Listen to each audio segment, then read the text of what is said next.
Hey everyone, so just a few pieces of information and then a final thought.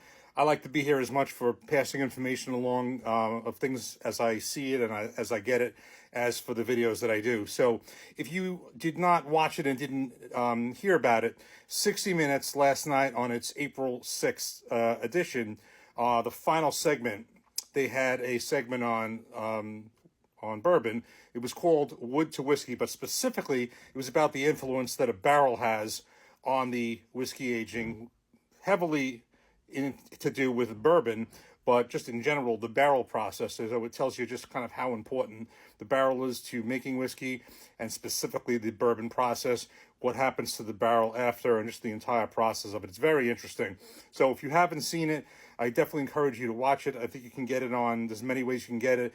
You can even download the CBS app if you don't have it, and I believe you can probably get that. It was last night's edition, Sunday, April 6th, Wood to Whiskey. So that's one thing. And two things that came out of that. Number one, which I have heard of them before, and you can look this up. I just did too, just to read about it. Independent Stave Company was mentioned on here. They're the people that make the barrels. I think they're a global cooperage. They make the new charred oak barrels, and I believe then they maybe also be involved in the barrels, getting the barrels that are used to other places as well. So look up that if you would be interested. Independent Stave Company. It's very interesting. That's part of the segment on how the barrels are made and all of that. And then the other thing they mention is a company called Midwest Barrel Company.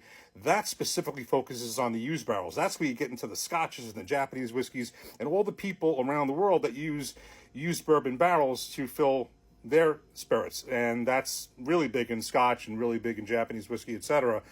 And it kind of makes a point that once these bourbons are finished aging, it's just the beginning of the life of those barrels. So look up that company. You can see what they do. And here's the really fun thing on that one. If you really were adventurous and you're really a collector and you really want to do something for your bourbon bar and room and the whole setup, you could actually purchase one of those used barrels. And they weren't as crazy prices as I thought. They range, most of them are a few $100s, depending on what bourbon they aged before. But definitely look it up, Midwest Barrel Company. And you can go on the bourbons, you can see, I saw something as cheap as, in 200 range to $300-400. And if you really wanted to get a used barrel, I think you could. I'm not sure how the process works and all that, but I just looked at it for a second and it was kind of fascinating. So all that being said, definitely look up those companies, check out that episode. And in the process of this, here's the thing, and I've said this before, while watching it, of course I had to have a bourbon. It's the end of a long day, and it's just kind of like maybe in the mood for it.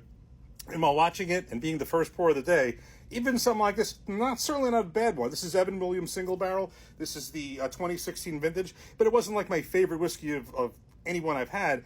But as I said before, no matter what that whiskey or bourbon is that you have after a long day, if it's the first pour, it's always a good pour. Cheers. Tastes better than ever. Cheers.